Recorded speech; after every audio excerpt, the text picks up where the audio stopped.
আসসালামু আলাইকুম রহমতুল্লাহ।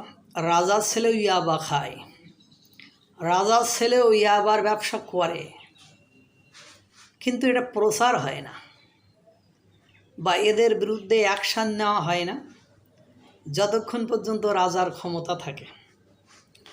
যাই হোক, আমাদের বর্তমান যিনি উপদেষ্টা সরকারের প্রধান, তিনি বলেছেন আমি ছাত্ররাই আমাকে বসিয়েছে, আমি ছাত্রদের মানে আমার নেতা। সেই ছাত্রদের একটা গ্রুপ, যাদের নাম বৈষম্য বিরোধী ছাত্র আন্দোলন, এই বৈষম্য বিরোধী ছাত্র আন্দোলন 5ই আগস্টের পর থেকে আজ পর্যন্ত বাংলাদেশে বুক ফুলিয়ে দাপটের সাথে তারা রাজত্ব করে যাচ্ছে। তাদের পিতা রাজা, সেই রাজার রাজত্বে তারা প্রিন্সেসেস রাজকুমারের মতো, প্রিন্সের মতো, রাজকুমারের মতো রাজত্ব করে যাচ্ছে।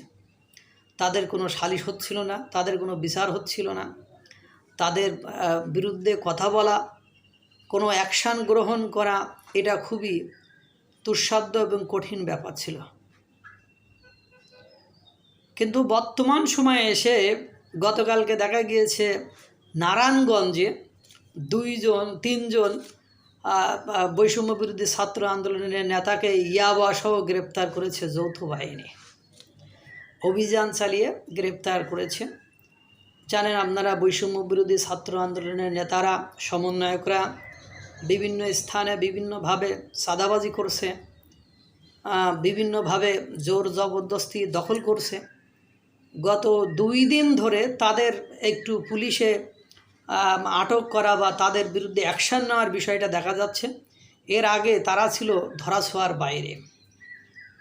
যখন জাতীয় নাগরিক পার্টি বলছে বৈষম্য বিরোধী আন্দোলন, জাতীয় নাগরিক কমিটি এবং সমন্বয়ক বলে কোনো পরিচয় থাকবে না বা এটা বিলুপ্ত ঘোষণা করলাম, তখন থেকে দেখলাম এদের বিরুদ্ধে কিছুটা অ্যাকশান নিচ্ছে। এর আগে কিন্তু এইগুলো ধরাও হতো না, ধরাও হয়নি বা সেই ধরনের কোনো অ্যাকশান নেওয়া হয়নি।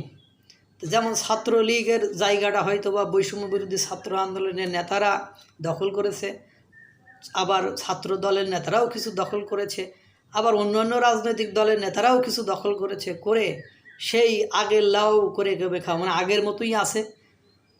সেই আগের মতোই ইয়াবা ব্যবসা হচ্ছে, যে মাদক একটা জাতিকে ধ্বংস করে দিচ্ছে, সেই মাদকের ব্যবসা করছে এই বৈষম্য বিরোধী ছাত্র আন্দোলনের নেতারা। শুনতেও কেমন লাগে।